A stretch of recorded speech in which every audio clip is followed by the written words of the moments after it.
Today's episode is brought to you by Mazars. SoundCartel.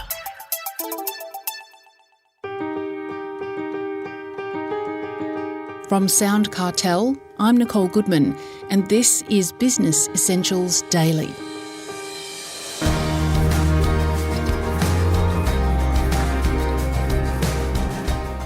We all love a good story.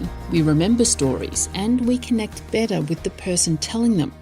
Facts are useful too because they build trust and can show evidence of value. So in combination, both stories and facts are powerful and can be used to inspire consideration and drive purchase. The problem is, as Sue Barrett, sales expert and CEO of Barrett Consulting Group, sees it, is that businesses tend to use facts or stories, depending on their industry.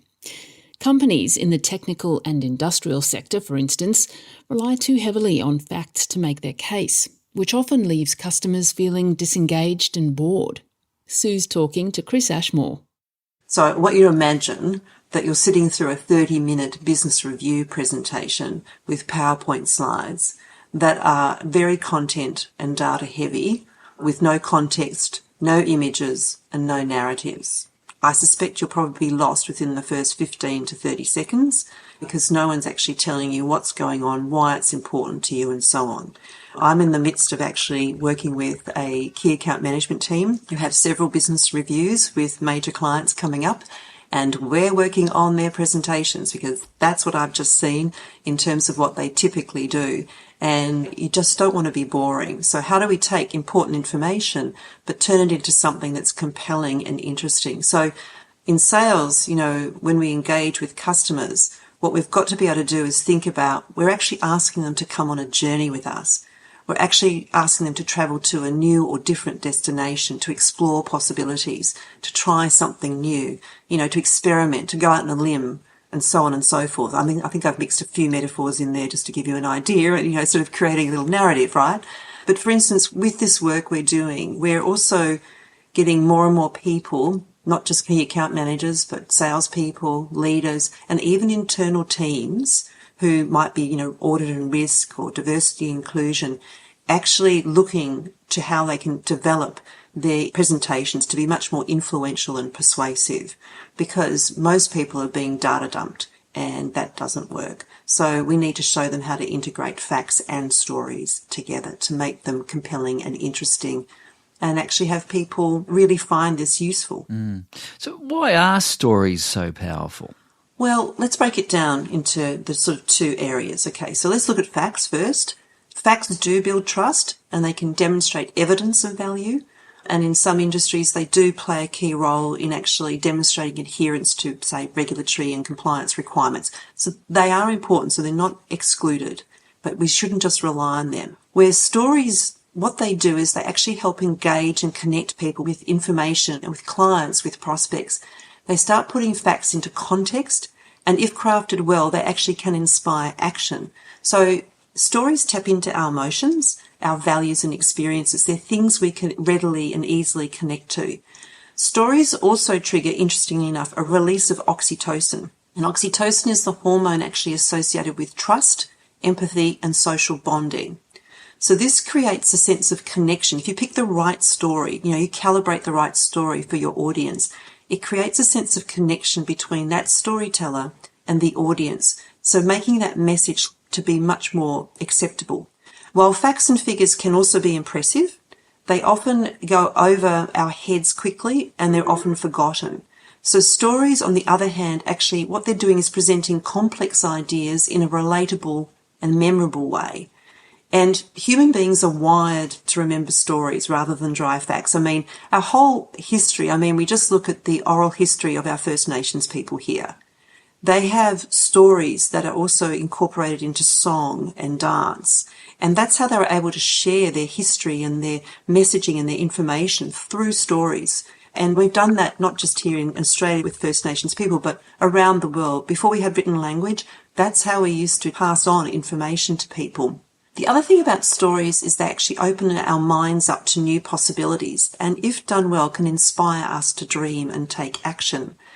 And the other thing too, with stories, we know that our attention spans are shrinking, and same with sales pitches as well. So when you're in sales and in business, what you want to be able to do is think about micro stories.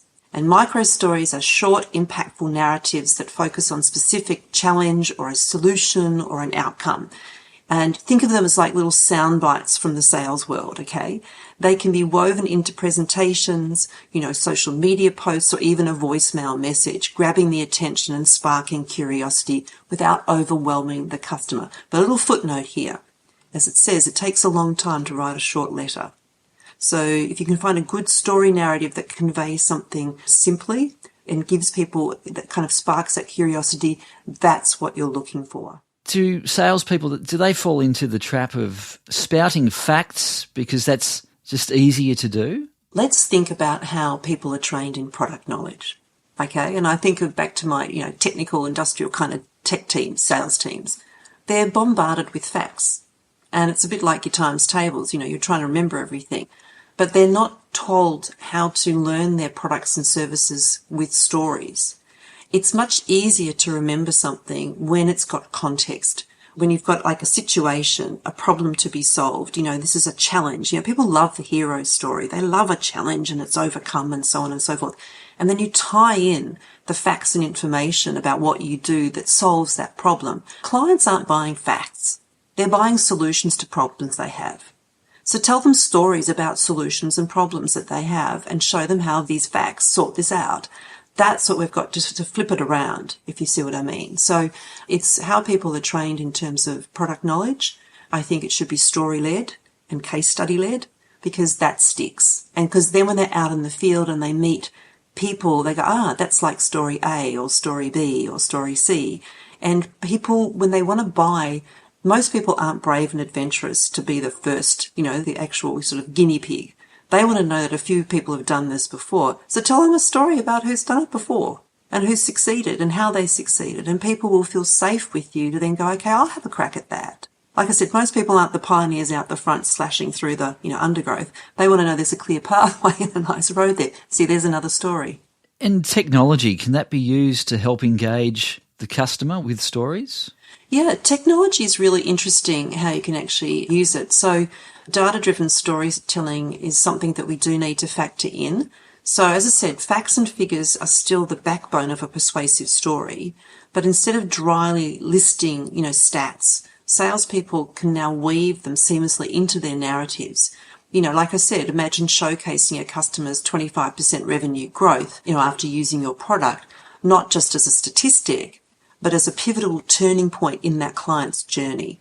That data-driven storytelling adds credibility and emotional resonance to those facts because these people, when they take on something from you, are bringing on change. They're changing something, and that comes with risks. And so you talk about, the challenges, you talk about the opportunities, you talk about how they navigated those with your help, how they actually avoided, going down this path to destruction and actually instead went here. It's the hero's journey. All the time you see the hero's journey here. Tell that. Now, it's important to note that customers have got good BS detectors, right? They can tell when a story isn't genuine and it's been fabricated. So what's important is that salespeople need to embrace their authenticity, but also share their own vulnerabilities and challenges, just like the story I told about myself before, and highlight real life experiences, or in this case, we're talking sales customer success stories.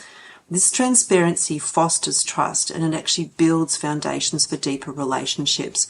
When you're open about stuff, nothing's picture perfect. So good stories come with drama. Good stories come with challenges. Good stories come with stuff that went wrong. I mean, let's face it, what do you watch on television? Everything that's just smooth and bore you to tears. But you don't want to just say things to scare people either. It's got to be genuine and sincere. That's Sue Barrett, CEO of Barrett Consulting Group.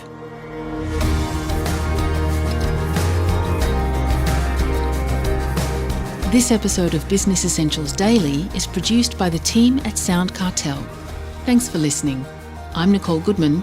We'll bring you more Be Daily tomorrow.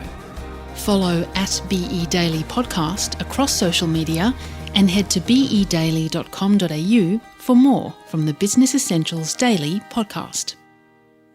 SoundCartel. This episode was brought to you by Mazars. To find out more, visit mazars.com.au. That's mazars.com.au.